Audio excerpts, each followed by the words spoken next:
कि ये वही अरविंद केजरीवाल हैं जब ये मुख्यमंत्री नहीं हुआ करते थे और जब ये आंदोलन में थे तब ये ट्वीट किया करते थे कि ईडी के नोटिसेस आ रहे हैं, सीबीआई के नोटिसेस आ रहे हैं और आप नहीं जा रहे हो, ये दिखाता है कि संस्थाओं के प्रति आपका सम्मान नहीं है। और इस तरह की अगर बेशर्मी से अगर आप राजनीति करते हो तो आपको राजनीति से इस्तीफा दे देना, राजनीति को छोड़ देनी चाहिए। वो ये बोल रहे हैं कि उनको चुनाव प्रचार करना है।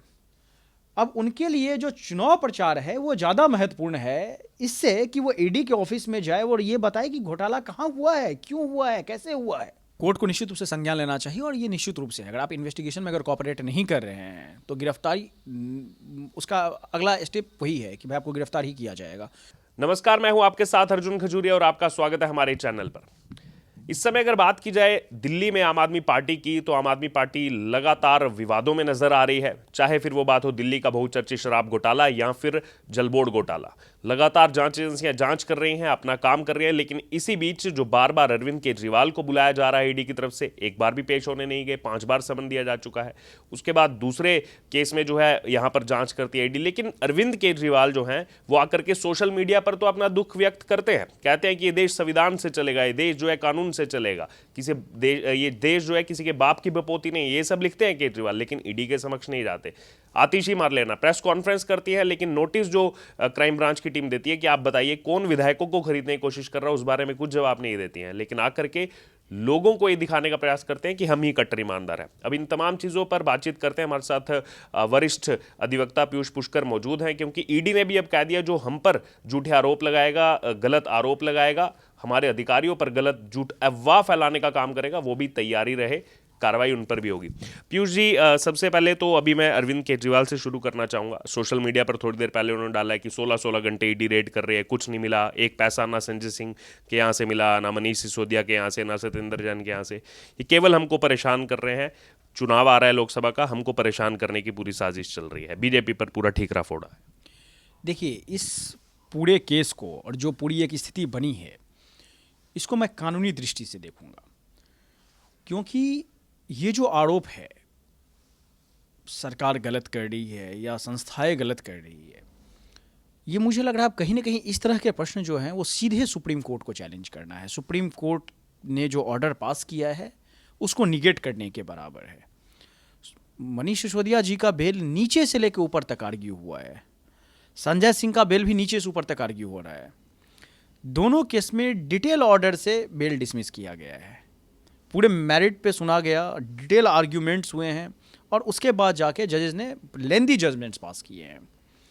इसके बावजूद भी अगर आप कहेंगे कि कोई सबूत नहीं है, सुप्रीम कोर्ट कह रही है सबूत है, मतलब क्या अब सुपर सुप्रीम कोर्ट है केजरीवाल कि ये बताएंगे कि सुप्रीम कोर्ट का निर्णय जिसमें सुप्रीम कोर्ट बोल रही है कि सबूत है, सबूत क्या है? ये लॉ का इंटरप्रिटेशन नहीं है, ये फैक्ट्स है।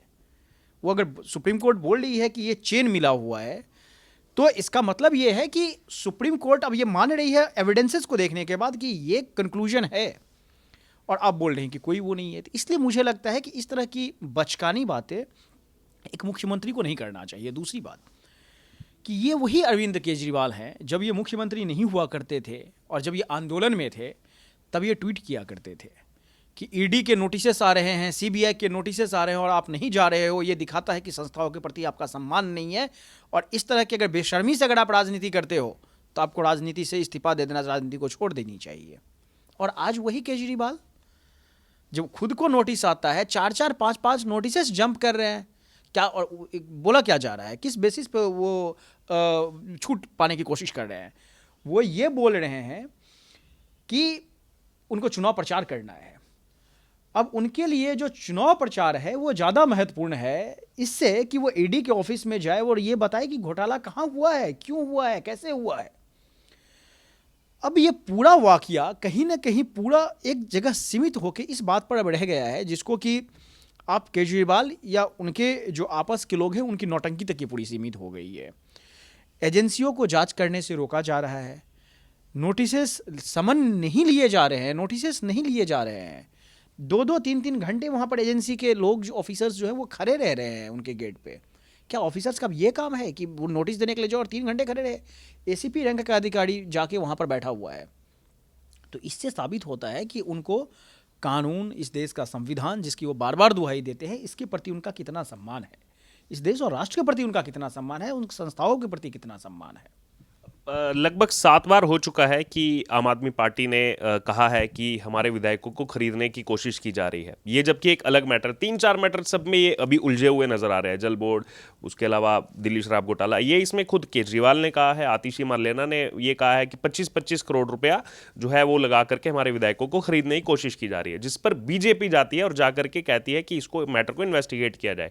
अब उसके लिए नोटिस देने आते हैं कि बताइए किसने पैसा दिया, कहाँ से कॉल आया, कौन आपको अप्रोच कर रहा है। वो उस बारे में भी जनता को आकर के बरगलाने का प्रयास करते हैं कि देखिए हमारे पीछे क्राइम ब्रांच भी लगा दी। अगर मान लीजिए अगर कोई आरोप लगाया, तो एक अगर सामान्य व्यक्ति, अगर मैं अगर हूँ, या कोई भी व्यक्ति जो रीजनेबल है, वो क्या सोचेगा कि मेरे आरोप की जांच हो, इसके तथ्यात्मक जो इसकी स्थिति है वहाँ तक इन्वेस्टिगेटिंग एजेंसी पहुँचे, और जो भी आरोपी है जिस पे आप आरोप लगा रहे हैं, अगर वास्तव में उसने अपराध किया तो उसको सजा मिले। क्योंकि वास्तव में अगर इस तरह से अगर कोई पैसा अगर दे रहा है तो करप्शन कर रहा है, करप्शन है, प्रिवेंशन ऑफ करप्शन एक्ट है उसको रोकने के लिए, और अगर आप झूठ बोल रहे हैं तो आपको सजा मिलेगी। तो उसमें जिनके खिलाफ आरोप लगाया गया, अब आप सोचिए, एक हास्यास्पद स्थिति है, बहुत मतलब एक आयरनी है इस पूरे सिचुएशन का, कि जो अपराधी है जिस पे ये आरोप लगा रहे हैं, कि जो आरोपी है वो जाके इन्वेस्टिगेटिंग एजेंसी को बोल रहा है कि इसकी निष्पक्ष जांच आप कर लो, और जिसने आरोप लगाया वो भाग रहा है। तो ऐसी परिस्थिति में मतलब ये पूरी जनता को गुमराह करने की जो स्थिति पैदा की गई है, ऐसी परिस्थिति में इन्वेस्टिगेटिंग एजेंसी क्या करे?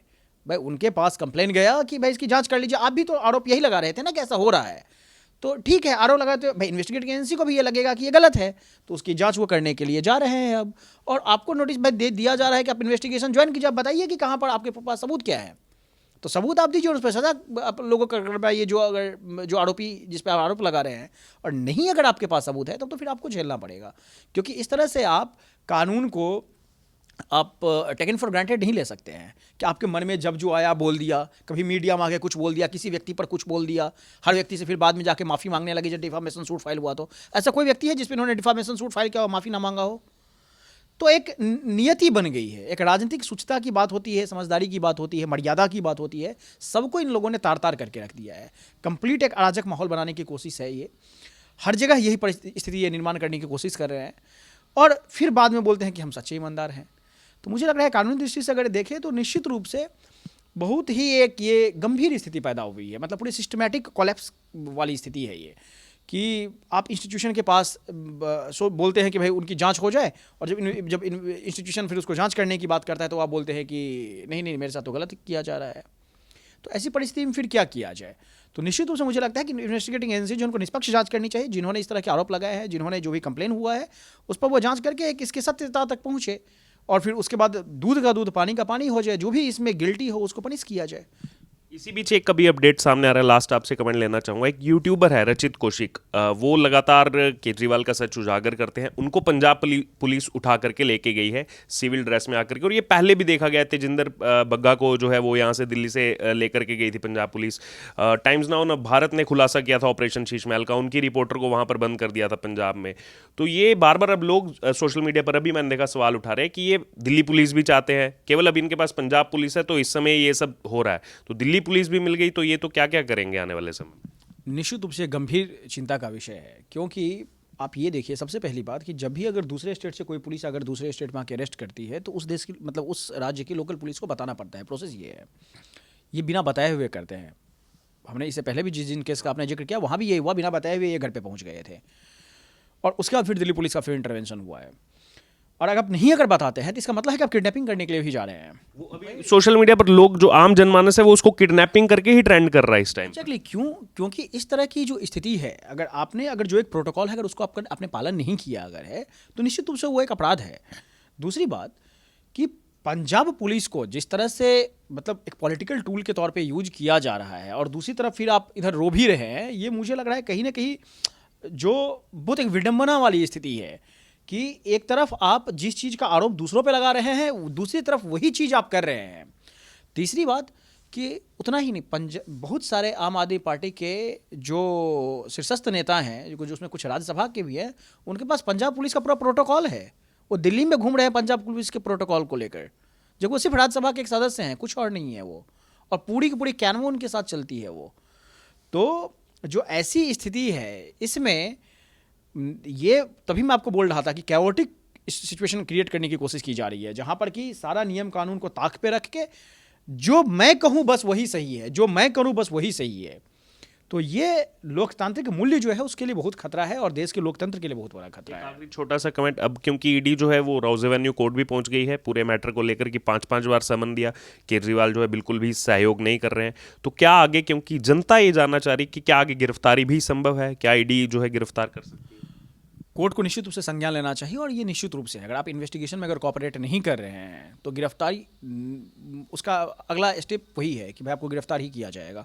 क्योंकि जब भी कभी इंट्रोगेशन की बात अगर होती है, अगर आप नॉर्मल अगर तरीके से अगर उसमें अगर सहयोग नहीं करते हैं तो कस्टोडियल इंट्रोगेशन होता है, पुलिस रिमांड होती है, तो जो आगे की प्रक्रिया है वो फिर वही किया जाएगा। तो और ऐसा भी नहीं था कि इनको बुलाया नहीं जा रहा था, बार बार बुलाया जा रहा था। जब ये खुद नहीं जा रहे हैं तो उसके बाद फिर वारंट फिर इशू किया जाता है, फिर आके गिरफ्तारी होती है, गिरफ्तार किए जाते हैं लोग। तो केजरीवाल भी उसी तरह से फिर गिरफ्तार होंगे। तो ये हमारे साथ वरिष्ठ अधिवक्ता पीयूष पुष्कर, जिन्होंने अपनी तमाम बातें रखी, जो इस समय दिल्ली के अंदर जो चाहे शराब घोटाला हो या फिर बाकी घोटाले चल रहे हैं उनको लेकर के, जो आम आदमी पार्टी पर इस समय जो यहाँ पर जांच एजेंसियां जांच के लिए उनको बुला रही है लेकिन सहयोग नहीं कर रहे, और दूसरी तरफ जो है यहाँ पर उल्टा जो है यहाँ पर आरोप जांच एजेंसियों पर लगा रहे हैं। इन तमाम मुद्दों पर जो है अपनी बात रखी। बहुत बहुत धन्यवाद, आपने अपना कीमती समय दिया। आपकी जो भी इस पूरी चर्चा पर राय हो, प्रतिक्रिया हो, आप जरूर हमारे साथ कमेंट बॉक्स में शेयर करें।